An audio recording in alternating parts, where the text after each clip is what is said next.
आपने महसूस किया होगा, रात को जब सब शांत होता है तब दिमाग सबसे ज्यादा शोर करता है।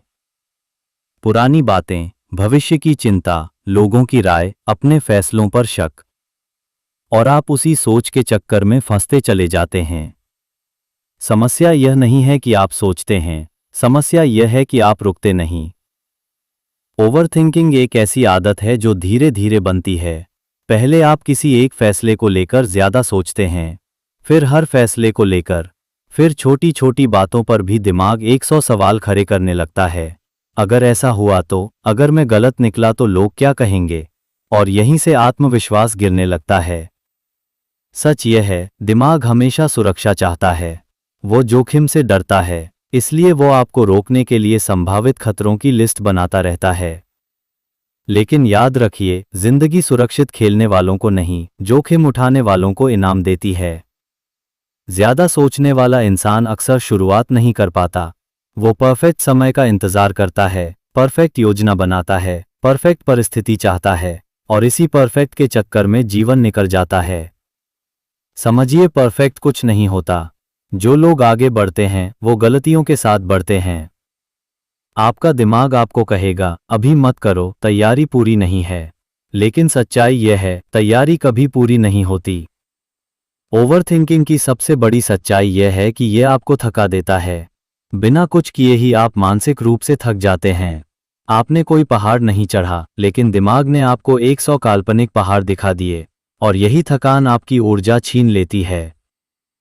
तो समाधान क्या है? पहला कदम, अपने विचारों को सच मानना बंद करें। हर विचार सत्य नहीं होता। दिमाग कभी कभी कहानीकार बन जाता है। वो डर की कहानी लिखता है और आप उसे सच समझ लेते हैं। जब भी नकारात्मक विचार आए, खुद से पूछिए, क्या यह तथ्य है या सिर्फ डर? दूसरा कदम, छोटा एक्शन तुरंत लें। ओवरथिंकिंग का इलाज सोच कम करना नहीं, एक्शन बढ़ाना है। जैसे ही दिमाग ज्यादा सोचे, कोई छोटा कदम उठाइए। फोन कॉल कीजिए, काम शुरू कीजिए। 5 मिनट ही सही, लेकिन शुरू कीजिए, क्योंकि आत्मविश्वास सोचने से नहीं, करने से पैदा होता है। तीसरा कदम, वर्तमान में जीने की आदत डालिए। अक्सर ओवरथिंकिंग भविष्य की चिंता और अतीत के पछतावे से जुड़ा होता है, लेकिन आपके पास सिर्फ यह क्षण है। जब आप पूरी तरह वर्तमान में आ जाते हैं तो दिमाग का शोर कम होने लगता है। गहरी सांस लीजिए, अपने आसपास देखिए, जो कर रहे हैं उसमें पूरी तरह डूब जाइए। याद रखिए, आप अपने दिमाग नहीं हैं, आप उसके मालिक हैं। अगर आपने आज से यह तय कर लिया कि मैं सोचूंगा लेकिन सीमा में, तो धीरे धीरे आपका दिमाग अनुशासित हो जाएगा। यह एक दिन का काम नहीं है, यह अभ्यास है, लेकिन हर दिन थोड़ी सी जीत। क्या आप अपने विचारों के गुलाम बनकर जीना चाहते हैं या अपने दिमाग को साध कर आगे बढ़ना चाहते? क्योंकि जिस दिन आपने अपने विचारों पर नियंत्रण पा लिया, उसी दिन आपने अपनी जिंदगी की दिशा बदल दी। ज्यादा सोचने की आदत अचानक नहीं बनी, ये सालों से बनी है, डर से, असफलताओं से, लोगों की बातों से और खुद पर भरोसा कम होने से। लेकिन अच्छी खबर यह है, जिस आदत को बनाया गया है उसे तोड़ा भी जा सकता है।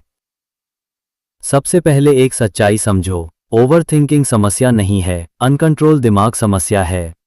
दिमाग का काम सोचना है, लेकिन जब वही दिमाग बार बार एक ही बात को घुमाता रहता है तो वो सोच नहीं, मानसिक जाल बन जाता है। पहली गहरी तकनीक, 5 मिनट का नियम। जब भी दिमाग किसी बात पर अटक जाए, खुद से कहो, मैं इस बारे में सिर्फ 5 मिनट सोचूंगा, बस 5 मिनट। उसके बाद फैसला, या तो एक्शन या छोड़ देना। दिमाग को टाइम लिमिट दो, क्योंकि बिना सीमा के सोच अनंत हो जाती है। दूसरी तकनीक, शरीर को चलाओ, दिमाग शांत होगा। जब शरीर स्थिर होता है, दिमाग तेज भागता है, लेकिन जब शरीर मेहनत करता है, दिमाग शांत हो जाता है। दौड़ो, पुशअप लगाओ, तेज चलो। आप देखोगे वही समस्या जो पहाड़ लग रही थी, अब छोटी लगने लगेगी। क्यों? क्योंकि ऊर्जा दिशा बदल चुकी है। तीसरी तकनीक, वर्स्ट केस लिखो। जो बात आपको डरा रही है उसे कागज पर लिखो। सबसे बुरा क्या होगा? क्या मैं उसे संभाल सकता हूं? अगर ऐसा हुआ तो मैं क्या करूंगा?